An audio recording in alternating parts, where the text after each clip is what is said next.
Olá pessoal, neste vídeo vamos ver a segunda parte da apresentação sobre o papel da inspeção na indústria. Na última videoaula falamos sobre algumas ações importantes, que ocorreram nos Estados Unidos em função de um acidente, no estado de Massachusetts. Aqui no Brasil, vamos falar sobre um caso que contribuiu praticamente para o nascimento da inspeção de equipamentos, que foi uma explosão na refinaria da RPBC, da Petrobras, refinaria Presidente Bernardo de Cubatão, São Paulo. Essa refinaria era uma refinaria, assim, uma das principais, existia a Relan, que era a mais antiga, mas a RPBC, ela produzia, aí, digamos assim, 80% do petróleo, do refino do petróleo aqui no Brasil. E a Petrobras, ela tinha sido criada há apenas 4 anos. Então, o que acontece? Esse acidente, ele acabou tendo uma repercussão muito grande, porque justamente uma empresa ainda nova, que estava lidando com essa tecnologia de refino. Então, houve realmente uma preocupação, em se evitar, se avaliar bem o ocorrido e tomar ações corretivas. A produção da RPBC era de 100 mil barris, por dia, ou seja, 80% da produção nacional. A tubulação que sofreu o acidente, ela ficava na saída do forno de craqueamento térmico. Quer dizer, o óleo sendo aquecido e depois sendo transportado através de uma tubulação em direção a uma torre de destilação. Esse produto aqui, gente, era a nafta, hidrocarboneto, a temperatura de 500 graus Celsius, a uma pressão de 20 quilos. E vinha operando aí há cerca de 4 anos. Então, o que ocorreu? Essa tubulação, ela, na verdade, deveria ser de aço liga, porém, em determinado trecho, ela estava instalada, mas uma tubulação em aço carbono e não aço liga. Então, o que aconteceu? Esse trecho aqui começou a ter um ataque de corrosão e começou a apresentar alguns pequenos vazamentos. Okay? Então, o pessoal mandou lá os técnicos para fazer uma inspeção, verificar o que estava ocorrendo nesse trecho, sendo que a tubulação ela possuía um isolamento térmico, claro, por causa da temperatura muito alta, para evitar a perda e manter o fluido na sua temperatura. A linha rompeu exatamente quando o pessoal fez a remoção desse isolamento térmico. Não sei o porquê, essa inspeção foi feita justamente com a linha operando, com a linha pressurizada, um risco grande, já que a tubulação já se sabia que era de aço carbono, e poderia estar corroída. Aqui vocês estão vendo a foto do pedaço aqui de tubo, onde ele explodiu, literalmente causando aí um incêndio, por ser um fluido inflamável, Ou seja, houve aí a perda de 3 vidas nesse acidente, além do impacto também ao redor dessa tubulação, que vocês estão vendo aqui, um estrago bastante grande, seguido de incêndio. Então, gente, resumindo, esse acidente, ele serviu como um alerta, ou seja, o pessoal começou a ver que tinha que melhorar o processo de inspeção, manutenção, etc. E passou-se a investir muito mais do que antes, nos cuidados a ser tomados, procedimentos. E daí para frente, as demais refinarias e unidades de exploração e produção de petróleo também utilizaram, né, essas novas medidas, novas técnicas de inspeção, que foi feita lá em Cubatão. Tá? Antes da Primeira Guerra, a indústria de petróleo trabalhava com pressões relativamente baixas, né? Temperaturas também limitadas a 400 graus. Justamente após aí o desenvolvimento das novas tecnologias, né, em função das necessidades da Primeira Guerra e surgimento de mais automóveis, mais veículos, houve um aumento grande, né, de derivados do petróleo, né, diesel, equipamentos motorizados, e tivemos que houve a necessidade de se craquear frações mais pesadas para aproveitar o petróleo, né? Porque o petróleo ele tem várias composições, né? Você tem hidrocarbonetos pesados, com cadeias de carbono mais pesadas, e tem as frações mais leves. Então, você começa fazendo uma destilação do petróleo, uma torre de destilação atmosférica. Dali você vai tirar vários gases, né, vários líquidos também, combustíveis, e fica aquela parte mais pesada, né, que é como se fosse um piche, talvez. Né? E daí para frente, para você conseguir retirar mais produto, você precisa submeter aquela parte mais pesada em pressões mais elevadas e temperaturas mais elevadas. E daí vai para uma torre de destilação a vácuo, né? E assim por diante. Então, no começo, as inspeções iniciais elas eram feitas em vasos rebitados, né? Então, realmente, equipamentos que ainda não estavam ainda em condições, projetados para altas pressões, né? Pressões elevadas, etc. E, na época, o objetivo era efetuar reparos para resolver o problema, né? Para que o equipamento pudesse continuar trabalhando.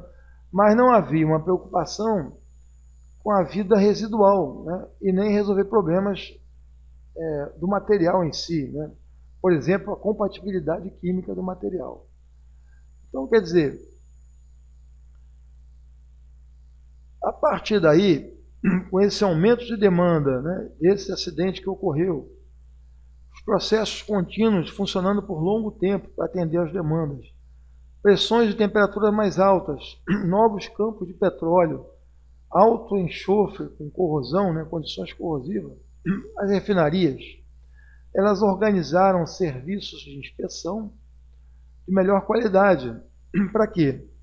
Para garantir continuidade operacional dos equipamentos, para fazer o planejamento das paradas, né, paradas de manutenção, que ocorre ao longo do ano, e também proteger contra as perdas causadas por acidentes.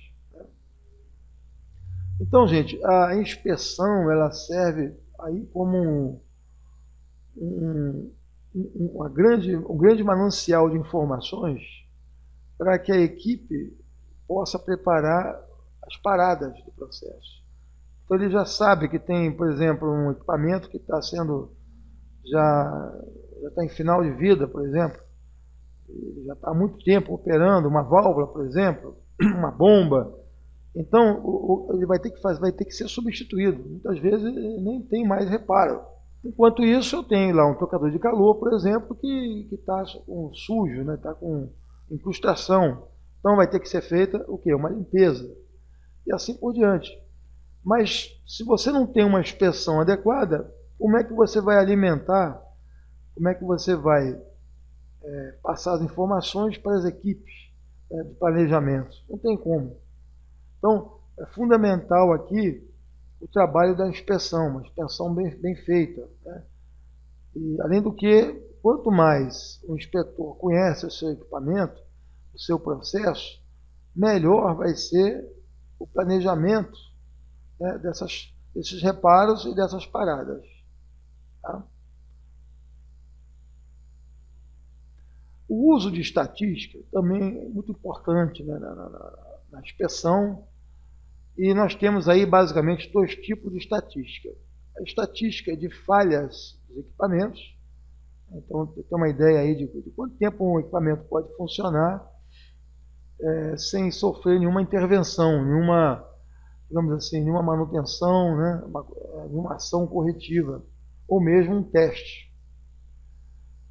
E a segunda estatística seria sobre mecanismos causadores de falha nos equipamentos. Então, o que está causando a falha no equipamento? Qual o tipo de problema que está causando essa falha? Vemos aqui uma planilha, as estatísticas de falhas dos equipamentos. Então, nós temos aqui na primeira coluna os equipamentos. Tubulação, percentual de falha 30%, vasos de pressão, percentual 29%, tanques, bombas, caldeiras e fornos, entre outros. Olhando para essas estatísticas, verificamos, pessoal, que a tubulação apresenta um índice relativamente alto, 30% percentual de falha. Tubulações estão sujeitas a desgaste não só pela pressão, pela temperatura, né, e corrosão, logicamente, mas também pela erosão devido à movimentação dos fluidos no seu interior. E se esse fluido contiver partículas, será também um fluido, né, erosivo, né, ou seja, por isso temos aí um percentual de falha relativamente alto. Depois vem os vasos de pressão com 29%, né, de falha, que são equipamentos também que sujeitos aí a pressões, temperaturas e movimentação de material, né, de líquidos entrando, saindo, muitas vezes fluidos bifásicos, né.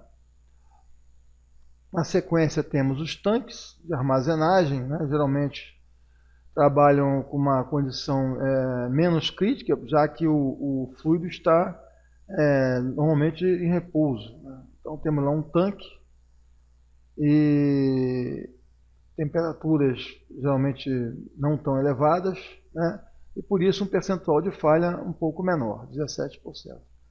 Bombas, percentual de falha de apenas 6%.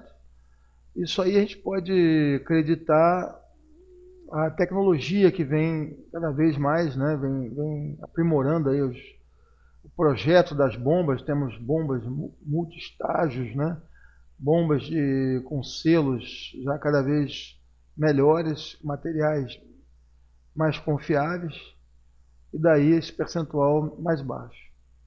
E caldeiras e fornos. A caldeira, por ser um vaso de pressão sujeito a fogo, ela tem a sua própria regulamentação. Aqui no Brasil, a NR13, que estabelece as regras, né, de inspeção anual, os acessórios mínimos necessários, etc., como controle de nível, indicação de pressão, etc. E daí, devido a essa regulamentação, né, e pela sua importância, vemos que o percentual de falha é apenas 3%. Então,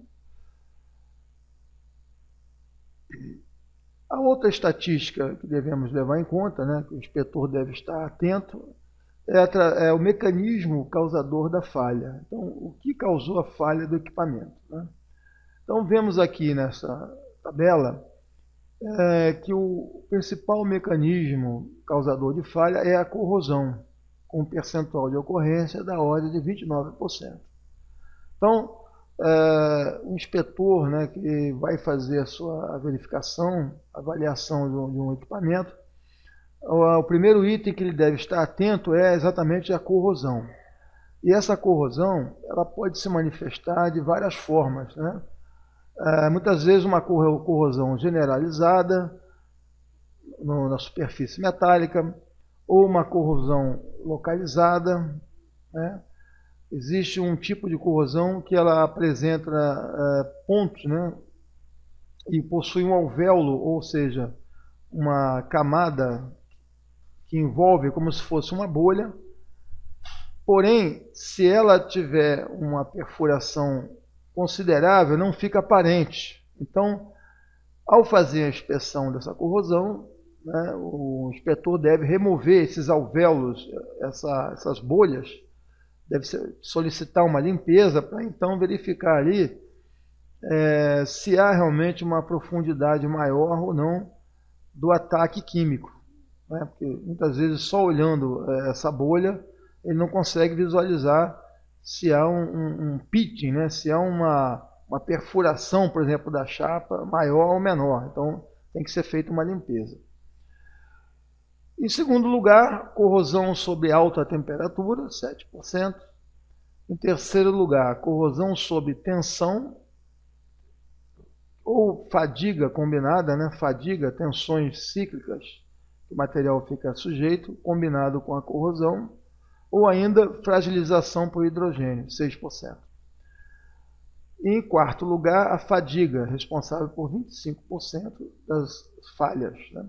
A fadiga são as tensões cíclicas que o material fica sujeito, né? Por exemplo, um eixo, né?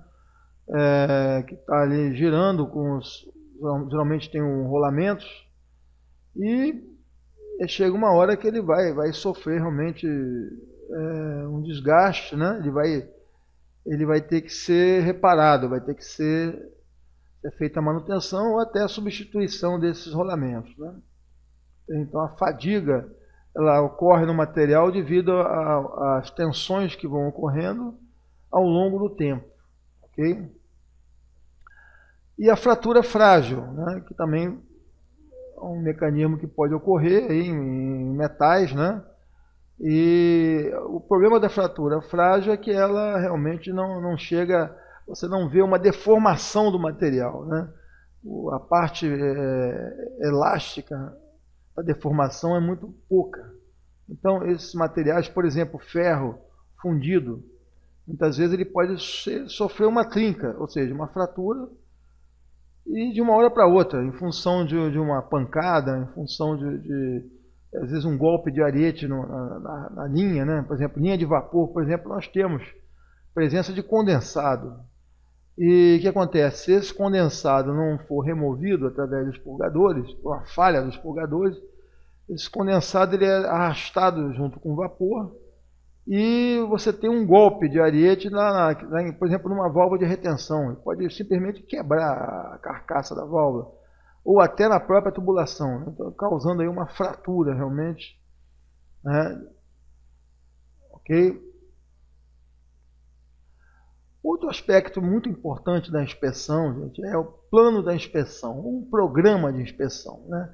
Esse documento, esse planejamento, né, da inspeção, ele é feito geralmente utilizando aí todas as informações, né, dos equipamentos que nós temos, utilizando todo o conhecimento que se tem sobre aquele segmento específico da indústria, todos os equipamentos envolvidos, né? E aí se faz uma lista completa, né, desses equipamentos, bombas, trocadores de calor, trocadores, turbinas, própria caldeira, e de forma a estabelecer, né, a frequência que esse equipamento vem sendo inspecionado. Então, através do plano de inspeção, nós vamos ter ali, por exemplo, qual foi a última manutenção das bombas, qual vai ser a próxima, qual foi a última inspeção da tubulação, qual vai ser a próxima, a última inspeção de determinados vasos de pressão, vasos verticais, vasos horizontais. Temos também os mecanismos que causam os danos, né, para cada tipo de equipamento. E mecanismos distintos apresentam danos distintos. E também as técnicas para reparo, né, para você fazer ensaios, também são distintas, né, de acordo com o tipo de equipamento. Por exemplo, o inspetor ele está verificando a soldagem, né, de uma tubulação ou de uma chapa. Então ele vai fazer um exame visual, ele vai verificar se aquela solda, né, ela está com uma boa aparência, se ela tem alguma descontinuidade, né? Se ele notar visualmente algum problema, então ele vai acionar o pessoal mais especializado em soldas, para que seja feita então uma análise mais detalhada, né? Até porque existe vários tipos de solda, né? E cada tipo de solda, logicamente, tem os seus requisitos, né? Existe mecanismo de danos que possui a característica localizada, exige amostragem maiores e, às vezes, inspeções completas, né? Muitas das vezes, quando a gente não sabe exatamente qual é a causa, né, de um problema, a gente tem que verificar tudo, né? Se há um problema, uma vibração, há um aquecimento excessivo, então eu não sei de onde está vindo isso. Eu vou ter que checar todo o equipamento, né? Verificar toda a sua estrutura, em detalhes, né? Tem casos que você tem que desmontar todo o equipamento, verificar peça por peça, né? E assim por diante, né? Isso acontece, por exemplo, com válvulas, né? Válvulas de bloqueio, válvulas de segurança, válvulas de controle, etc. Você tem que fazer uma inspeção detalhada, né, dos componentes, das vedações, etc. Definir prazos entre as inspeções subsequentes. Quer dizer, que tem implicações comparadas, previsão de vida remanescente, disponibilidade de recursos e orçamento. Então, uma das tarefas que deve ser feita no plano de inspeção é tentar casar os períodos de inspeção com os períodos que nós temos as paradas, né, as datas de paradas da empresa. Por exemplo, na indústria de papel e celulose, eles têm lá suas paradas, que pode ser 1, 2, 3 por ano. Então, de acordo com a necessidade, o tipo de equipamento que você vai inspecionar, a gente vai tentar encaixar, né, muitas das vezes, nessas paradas. Para quê? Para que você não tenha um prejuízo maior, né? Até porque a empresa parada ela deixa de gerar recursos. Então, se você consegue conciliar, é muito mais interessante para o proprietário da empresa. Um critério também que é muito importante, né, é de você fazer uma avaliação da confiabilidade do equipamento, né, baseado na metodologia de inspeção baseada em risco. Então, quais são os riscos, né, de falha desse equipamento? O que ele pode causar, né? Se eu tiver um sistema de resfriamento, por exemplo, de um produto, de um reator, por exemplo, o que pode acontecer, né? Se houver uma falha daquela serpentina, um reator resfriado a água, por exemplo, o que vai acontecer? Você vai ter um aumento de temperatura, ele vai eventualmente aumentar a sua pressão, ele poderá causar uma expansão violenta, não sei, isso tem que ser visto. O equipamento, quanto mais risco ele tem, esses prazos de inspeção eles vão reduzindo, né? Se eu tenho alto risco, eu preciso inspecionar mais vezes, né? Ok? Então, depende muito do quanto a gente sabe ou não se sabe sobre aquele equipamento em particular. As principais atividades do inspetor de equipamentos é exatamente conhecer o plano de inspeção, tá, da sua empresa, daquele equipamento em particular, ou dos vários equipamentos que compõem a planta, né? Conhecer em detalhes, né, as normas que regem, né, cada equipamento, o que deve ser visto, tá, quais são, digamos assim, os parâmetros, né, para se aprovar ou não um determinado produto, os tipos de testes, etc. Os testes que são feitos. Okay? E o inspetor ele vai programar e efetuar essas inspeções, os exames e ensaios, né, dentro dos prazos estabelecidos e também direcionando para o pessoal especializado, porque nem todo teste, nem todo ensaio o inspetor tem condição de realizar por si só. Então ele pode também acionar outras equipes, outros profissionais, né? No caso, por exemplo, de soldagem, profissionais de solda, profissionais de testes metalográficos, metalografia, ensaios lá específicos, né? Que ele deve realmente acompanhar, mas nem sempre vai executar por si só. Identificar e dimensionar as deteriorações encontradas, né, no equipamento. E sempre que ele identificar, se houver necessidade, ele pode acionar a engenharia, né, o pessoal de manutenção da empresa, etc. Na verdade, o inspetor ele trabalha um pouco aí como se fosse um clínico geral, né? Então ele vai ter uma avaliação geral de todo o equipamento, todos os problemas, e depois ele vai direcionando, né, para as áreas especializadas no sentido de resolver esses problemas. Importante avaliar também, pessoal, as causas desses danos, né, deteriorações e falhas, com base nas normas técnicas que regem o equipamento. Né? Comparar resultados com padrões, tomar decisões, acompanhar e controlar a qualidade dos reparos que serão feitos e eventuais alterações executadas. Então, por exemplo, se ele estiver fazendo a inspeção de uma caldeira, né, e chegar à conclusão que vai ter que, por exemplo, substituir algum equipamento ou fazer uma manutenção em uma bomba ou em uma válvula, ele tem que acompanhar todos os testes que vão ser feitos, né, e verificar se aquele reparo, se aquele equipamento está de acordo e permitindo a segurança operacional da caldeira. Tá? Ele deve também determinar a vida remanescente dos equipamentos e tubulações, né, baseado aí nas informações, por exemplo, do fabricante do equipamento, baseado nos dados que ele está colhendo, né, da espessura, por exemplo, das chapas, espessura dos tubos. Então ele tem condição de verificar até quanto tempo aquele equipamento vai ter que ser substituído ou não. Okay? Registrar resultado das inspeções no formulário próprio, os reparos utilizados e colocando as datas das próximas inspeções e testes. Dessa forma, o que ele está fazendo? Ele está tendo um histórico das inspeções. Manter a documentação relativa à inspeção totalmente atualizada de acordo com os requisitos legais.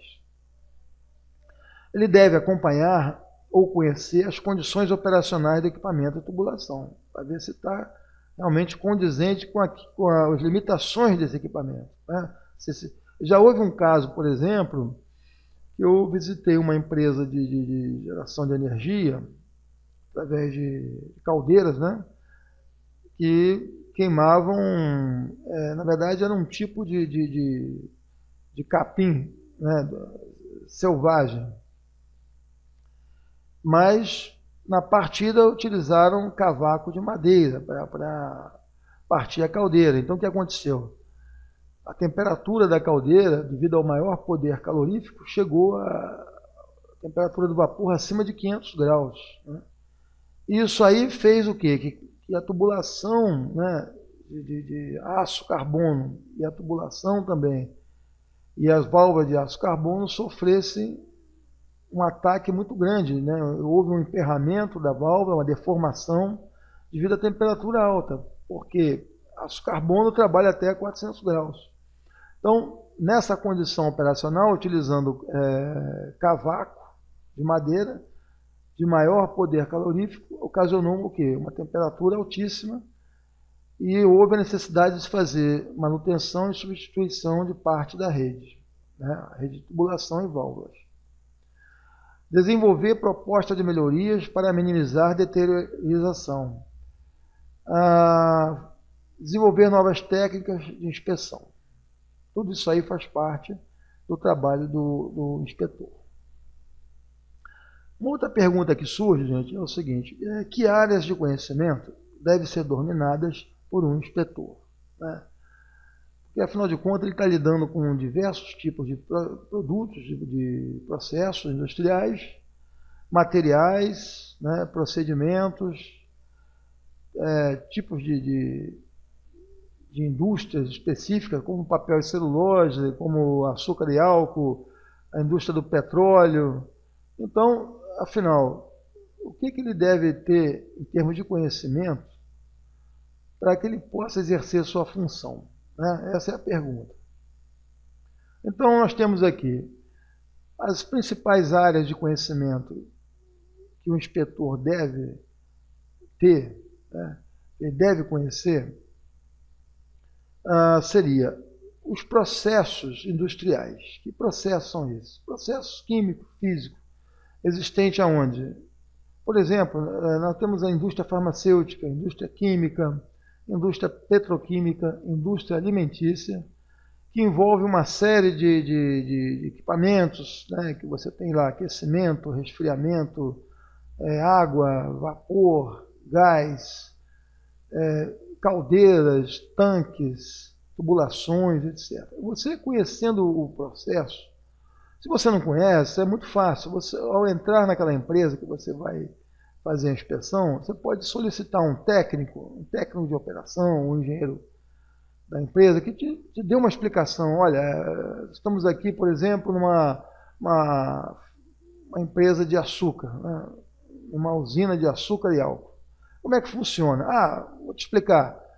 Temos aqui a cana, né? A cana é colocada aqui para fazer a picagem, né? O corte da cana. Depois ela vai para as moendas, você vai ter a moagem da cana. Depois temos o caldo, né, da cana, que é levado para um vaso, para um aquecedor. Depois ele vai para um vaso de pressão, né, onde ele sofre um aquecimento e uma redução. Né? A água vai sendo evaporada, o nome do equipamento é evaporador, e vai formar então um xarope, né, desse caldo de cana.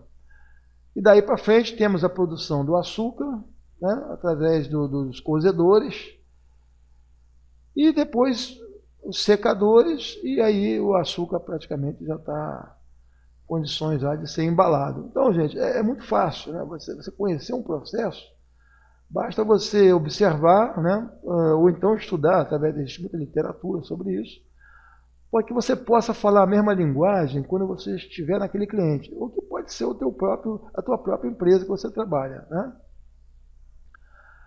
Além dos processos, vários processos, né, químico, petroquímico, né, também é importante conhecer metalurgia, um pouco de metalurgia, né? A forma em que temos aí a fabricação de aços, né, ferro fundido, ligas metálicas, um conhecimento básico. Você não vai ser um especialista, né? Na verdade, você precisa ter um conhecimento geral, mas é importante. Bom, o que é um aço? O aço é uma liga de ferro e carbono. Pronto. Temos ali a mistura de ferro e carbono. Se o percentual de carbono passa acima de um certo limite, né, então já vira ferro fundido. E assim por diante. O aço liga, o que é um aço liga? Ele tem elementos que conferem à liga propriedades específicas. Por exemplo, temos lá o cromo, o percentual de cromo acima de 18%, né, no aço. No aço ele acaba sendo o quê? Um aço inoxidável, porque ele tem acima de 18% de cromo. São conceitos básicos, né? Mas eu tenho aqui percentual de nióbio, titânio. Bom, aí já são manganês, tá? Outros materiais que vão conferir outras propriedades àquela liga, né? Então, é importante ter essa noção do que é um aço carbono, um aço inox, um aço liga, por exemplo, né?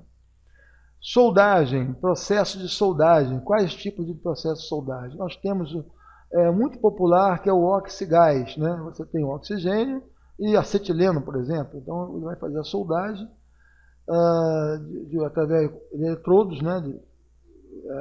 Com as varetas de solda, desculpa, e vai depositar aquela solda sobre o metal. Qual é o objetivo da soldagem? Garantir a continuidade da propriedade entre duas chapas, por exemplo, para que você tenha ali a continuidade, né, da resistência mecânica, etc. E a própria espessura. Então, tem soldas também acetileno, soldas MIG, MAG e TIG, né, que é com gás inerte, soldas com arco submerso e assim por diante. Deve conhecer também as causas da deteriorização de equipamentos e as formas de combatê-las. Então, por que, que o equipamento está sofrendo um desgaste? Por causa da temperatura muito alta. Então, seria interessante utilizar um material melhor, talvez, um aço liga, né? Ou então até, muitas vezes, um revestimento, né? Ou então, muitas vezes, você pode ter uma erosão, pode ter uma corrosão e assim por diante. Ensaios não destrutivos e não destrutivos. É importante que o técnico conheça quais são os ensaios mais utilizados na indústria, né? E tenha um domínio sobre esses ensaios. Por exemplo, líquido penetrante, quais são os procedimentos? Raio-X, partículas magnéticas e assim por diante, né? Testes destrutivos já não são tão comuns, né? É mais de laboratório, né? Que você tem que ter um corpo de prova, etc. Mas nós temos, por exemplo, o ensaio de limite de ruptura de um corpo de prova, né? Do limite de escoamento, do ensaio de dureza para determinar a dureza superficial daquele material, né? Por exemplo, em válvulas de controle, o material dos internos da obturador e da sede são materiais superiores à do corpo. Por quê? Porque o corpo ele contém a pressão, mas o obturador e sede ele regula a vazão e você tem uma velocidade localizada, uma erosão muito grande. Então, muitas das vezes o corpo ele é de aço carbono, né, mas o obturador ele é de aço inox. E muitas vezes revestido com estelite. Estelite é um depósito de uma liga resistente à dureza, resistente à erosão e à temperatura. Então, por exemplo, um obturador revestido com estelite, ele vai ter uma resistência mecânica, uma durabilidade melhor, devido à sua dureza, né, superficial. Ok? Então, isso aí são pontos a ser considerados, né? A metalografia também já é um procedimento que envolve laboratório, né? Porém, né, para a inspeção existem determinados procedimentos que você pega um metal, submete a um ataque químico através de um ácido e depois você compara com um padrão para saber se aquele material ele é um ácido inoxidável, se ele é martensítico, se ele é ferrítico, enfim, que tipo de metal é aquele, né? E isso aí dá para ser feito no âmbito ali da inspeção, né? Porém, se houver necessidade de um ensaio mais elaborado, metalográfico, terá que ser feito em um laboratório, ok, gente? Depois nós temos no item 7 a termografia, né? A termografia é uma técnica baseada na temperatura, ou seja, na indicação dos níveis de temperatura de um determinado ambiente, né? Então existe um equipamento que você praticamente fotografa o ambiente em que você encontra, por exemplo, tubulações, equipamentos, e através dessa termografia você identifica pontos que estão mais aquecidos, né? Ou seja, que está acima do normal, por exemplo, né? Se você tiver um vazamento, por exemplo, de vapor numa indústria, a olho nu você muitas vezes não consegue identificar, principalmente se for um vapor superaquecido, que ele é invisível. Então, através da termografia, você vai ver que as cores vão se modificando de acordo com a temperatura. Então, cores, por exemplo, azul, né, cores assim mais escuras, você tem temperaturas menores. Cores vibrantes, tipo laranja, vermelho, indica altos níveis de temperatura. Então, por exemplo, se eu quiser fotografar um painel elétrico, né, eu consigo identificar pontos de aquecimento nesse painel que a olho nu geralmente você não consegue ver, né? Então ali fica, através da termografia, indicado que aquele ponto no painel elétrico está muito aquecido, ou seja, aquele componente pode vir a falhar e pode gerar até um incêndio, né? Então, é muito interessante essa técnica da termografia. No 8, temos a metrologia, que é a parte de medição, né?